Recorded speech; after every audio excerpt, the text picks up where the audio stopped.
RealAgriculture.com comes to you today from the C&M Seeds Industry Day, and I'm joined by Brian Gerard from Gerard Seed Solutions in Indiana. And welcome to the show here, Brian. Thank you, Bernard. Now, hey, you've just given a perspective on what's happening in America with the wheat crop, where it fits from an acreage perspective, how it stacks up around with corn and soybeans. Give us some thoughts on, hey, as I say, how wheat is doing in the U.S. We obviously have two distinct markets from a geography. We have the West and then we have the East, and that's where I'll focus today. If you look, wheat is obviously in competition along with some of the other minor crops with corn and soybeans. They're double crop area, wheat is good, the economic calculator to the farmer says, hey, let's double crop. Where the concerns lie, obviously, are in the single crop area.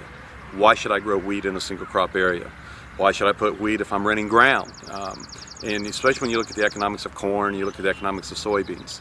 The great thing is we see advancements in wheat and the varieties and offering benefits that are definitely going to allow the grower to capture value. When we see on-the-seed technologies in place, when we see the value of wheat as a cash cover crop, when we see the value of wheat coming in and really helping from a multiple factors, from straw, when you're looking at, for water filtering, when you're looking at having fields that have just been tiled and you provide cash on the backside of that cover crop use.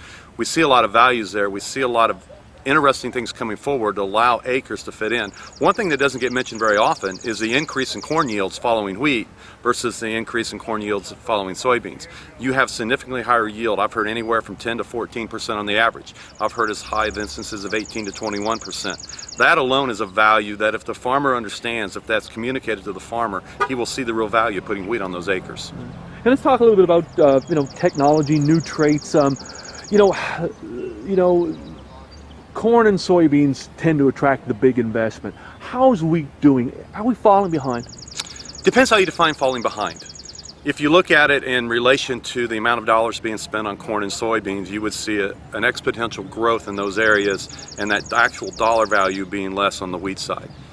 The other perspective, though, is looking at it within the context of wheat only. And the amount of money being invested in wheat today is at an all-time high.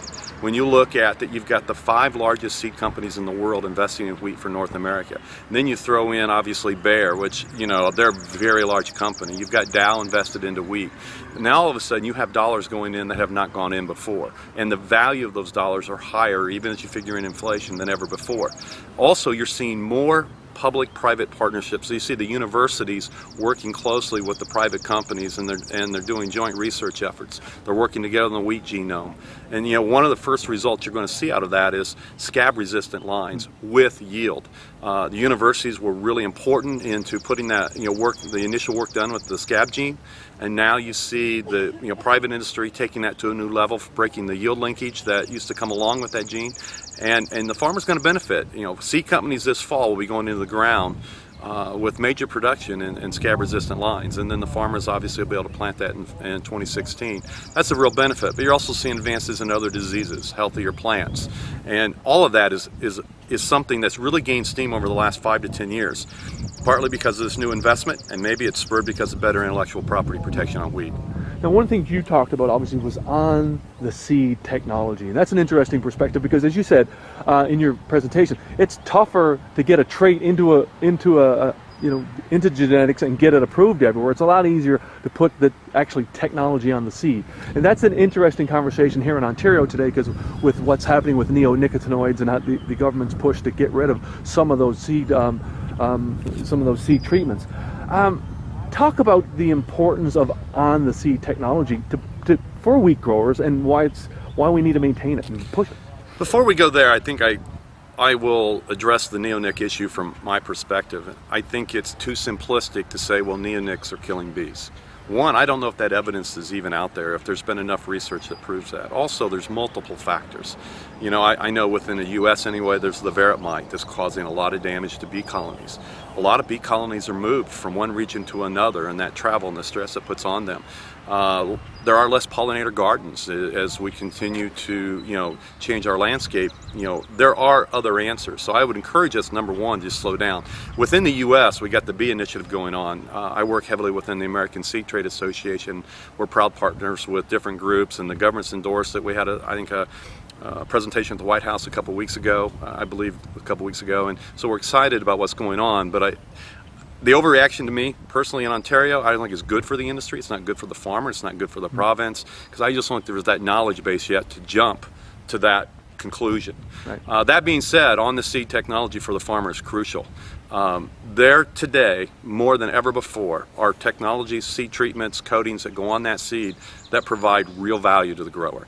Whether it's better emergence, whether it's fighting aphids, whether it's fighting any other type of disease, whether it's providing maybe a handling of will this provide better protein down the road. I know we're testing one this year that potentially increases protein level.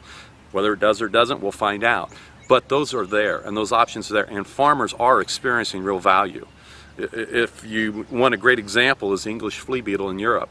People who were growing oilseed rape, when they were able to use the proper treatments, a great crop, brought tremendous value to them.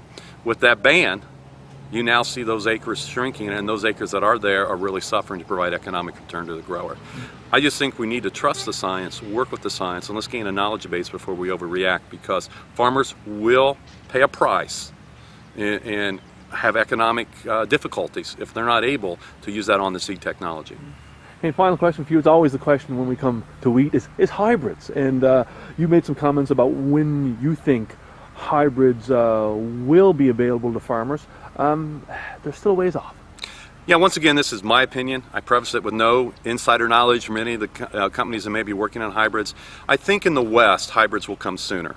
And I think there's a couple reasons. One, the amount of acreage both in Western Canada and the Western U.S. is huge. And right now that's a commodity-based business, and I think you want to see it come into more of a seed business, and that's why there's investment there. So hybrids make sense. Also, I just think they're going to work better. I think by 2020 maybe, you'll start to see the spring hybrids on a larger scale. The hard red winter wheat hybrids for the West will follow closely, my opinion. Like I said, I'm not speaking for any of the developers. I think in the East it will be a little bit longer. I just think they're going to have a more difficult time making the production and the economics fit. Could be wrong, hope I'm wrong, but I see that probably more, if at all, coming in 2022 to 2025, maybe further out, if at all, for the East. Well, hey, thank you for the prognostications and the insights for today on what's going on in the U.S., and thanks for joining us on Real Ag. Thank you. I guess we'll find out in a couple of years how right or wrong I really am.